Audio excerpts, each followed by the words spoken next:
So I'd like to introduce the next session, which is New Ways of Working, How We Make Collaboration Easy by Jabra. And just to introduce myself, my name is Jabra Speak. I am the VP of Global Product Management at Jabra. Before I go into our viewpoint on New Ways of Working, I just want to present or let you know who Jabra is. Jabra is a company that's actually almost 150 years old. We are part of the Great Nordic Group. So we work with also a hearing aid company, and we do audio solutions. So that is our heritage. And we are based out of Denmark. So New Ways of Working. At Jabra, we are actually at the core of New Ways of Working, as we are a vital enabler of collaboration and conversation to the millions of knowledge workers that are using our products already today.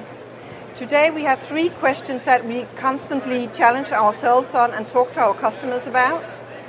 And that is, who owns productivity today?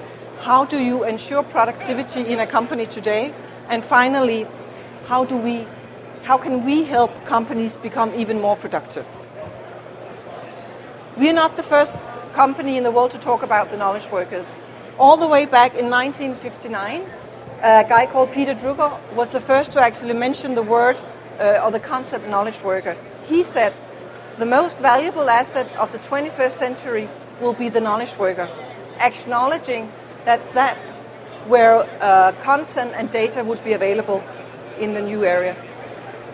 But if we try to zoom into what is a knowledge worker today, it's a word that you hear a lot, but it's more than anything. It's any person who is tasked to turn data into knowledge, make some good decisions, and then bringing these decisions and this content into play with colleagues and business partners, the most normal way to do that is actually to collaborate around this new content that has been created.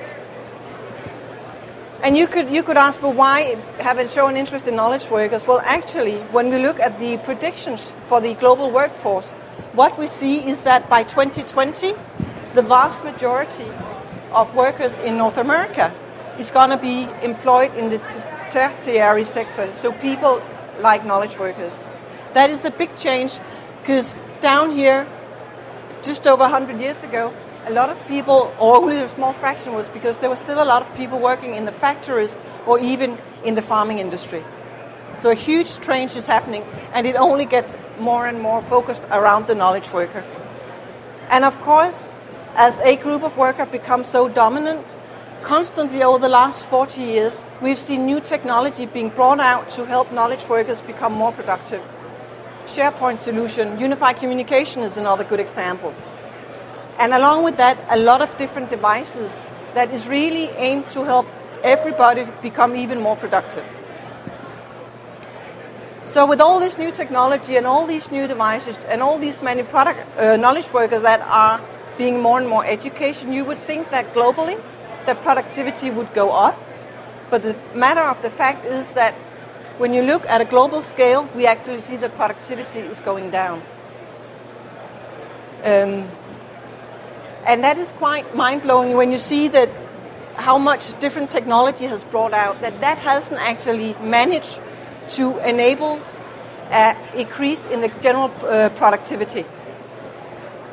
And that will then you can ask yourself, but why is that? Why is that with all this new technology, with a workforce that is more and more well-educated, why do we not see an increase in productivity? Well, maybe if we reflect a little bit over how is it that we organize work today, if you look back again, by now, 60, 70 years ago, this is a typical open office in the old days, set up very much in a linear process in line with a traditional assembly line. You would hand one piece of paper, would normally go down the whole line. Then look at this is a typical picture for a modern workspace, and what you see is actually that it's more or less the same setup. There hasn't been that many changes. Yes, we use computers now rather than typewriters, but by the end of the day, it's still a similar process. And all research actually shows that this is not the best way to release productivity out of your knowledge workers. You need to create much more flexible, much more dynamic environments. So if you couple this traditional setup with this slightly provocative picture, which is actually an IT manager who is deploying a new technology, for instance UC, and then he deploys and then he prays that someone picks it up. When we continue to do a lot of research into this area at Jabra, and what we found is that 9 out of 10 UC deployments is actually they use this strategy. Let's get it out there and hope someone picks it up. And I think most people in this room would agree that at some point during your career, you've all been presented, this is the new CRM solution, the new CRM or SharePoint solution, but it's all up to you. Just please go use it. But no one really takes care to make sure that it's truly adopted in the companies. So that again makes you wonder, but who owns productivity in the companies? This is a discussion point that we have with a lot of our own customers. And when we ask them, so who owns productivity in your company, it's very, very hard to get an exact answer. And when I look at Jabra, where I work, it's actually the same. I cannot say who is overall responsible for productivity at Jabra. I guess ultimately it's the CEO. But who's responsible for my productivity? Is it my manager? Is it myself? Is it HR? Or maybe even IT? The truth of the matter is no one has established who actually owns the productivity piece. And then you wonder, but why do you even care, or why have such an interest in productivity for the knowledge workers? But the thing is, there is a very clear financial motivation when you go into this, that any company who's actually have a clear action on workforce productivity, they tend to have 2 times better financial results. So there's a lot of gain to be had here if you focus and you're really trying to get a structure around productivity for the knowledge workers. So understanding all this, and this is what we call new ways of working at Jabra. When we started this journey, we then took the decision that once we started really to truly understand how these knowledge workers work and what are their key pain points, that we would help solve knowledge worker productivity, but we'll do it one work mode at a time. The research that we've done actually indicates for knowledge workers there are 2 primary work modes. There is concentration. That is when you sit and you need to concentrate because you need to turn some of all this data, all this knowledge into information that can be shared with other people in the organization. But once you've done that, then you need to collaborate, because then you need to share the information or the content that you created down here. So those are the 2 core work modes that we have identified for the knowledge workers.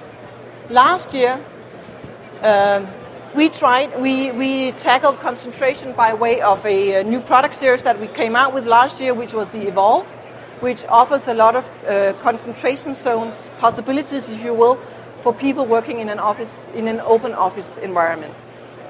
And what we are tackling this year is actually collaboration.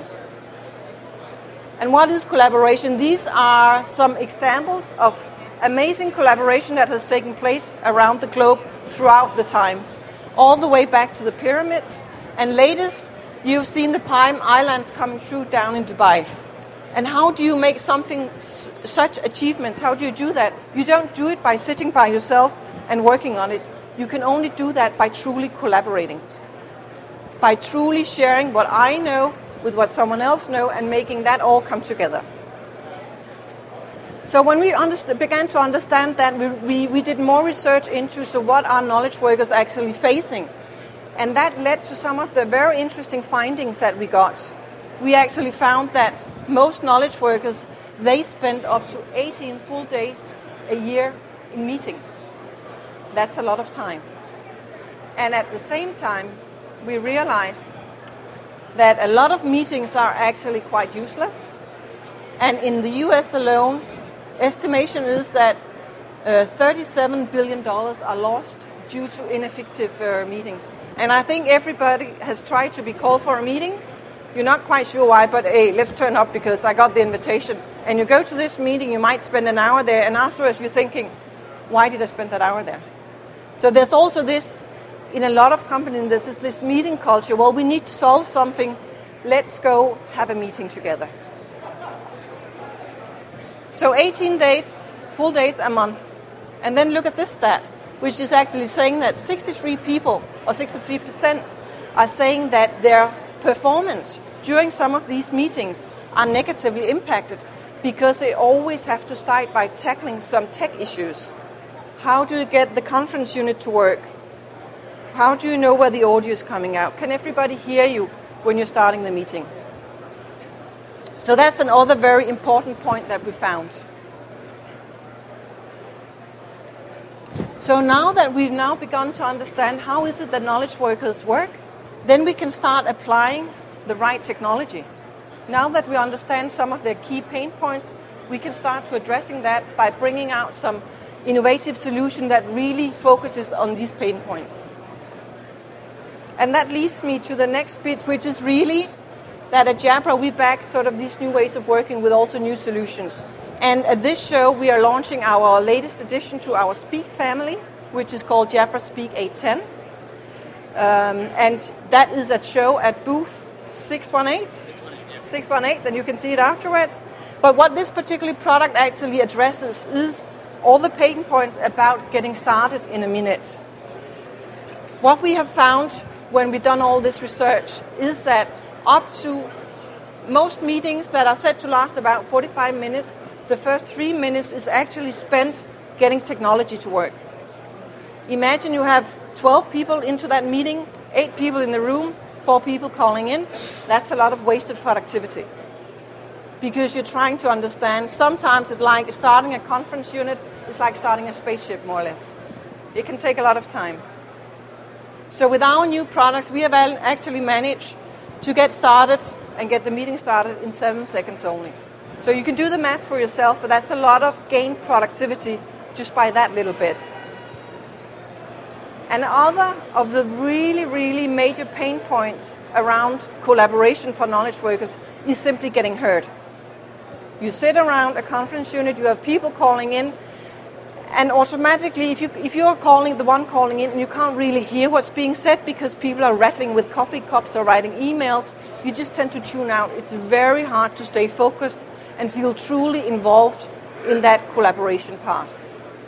So what our new Speak 810 offers is Zoom Talk technology, and what that really is some intelligent microphones that is designed to zoom in on human voice. So if I was standing here and we had the Speak 810, the unit would pick up that it's a human voice, so it would zoom in on my voice and everything else, all the noise around me, would be lowered. Because that's not relevant for the conversation, for that particular collaboration. And that actually means the feedback we've had from customers is that people also calling in feel much more engaged because they can hear the human voice very, very clearly. And finally, let's make it as easy as possible to get started. So what we decided to do, we decided to let the user themselves choose how do they want to connect. One of the macro trends is that UC clients are going mobile now, so more and more people are using their Skype for Business client on a smartphone or on a tablet. So if that's how you prefer to work, you can actually connect the Speak 810 either via the USB, that's a traditional for a laptop. You can use the 3.5 jack. That's a very easy, simple solution, works every time. You plug it in and you're connected. It also has Bluetooth. And it has NFC finally, so very easy to just swipe if you have a smartphone or a smart device that actually supports that technology. And then you're connected. So that is what we mean when we talk about collaboration made easy. So just wanting to finish off by saying that the Speak 810 is the latest of our speakerphones. And today we are leading in the personal speakerphone space, focusing on the UC market. I really invite all of you to go to booth 618 to have a look at and listen to the unit, to the Speak 810. If you want to hear more about the new ways of working by Jabra, we also have a blog that I welcome you to follow. Thank you.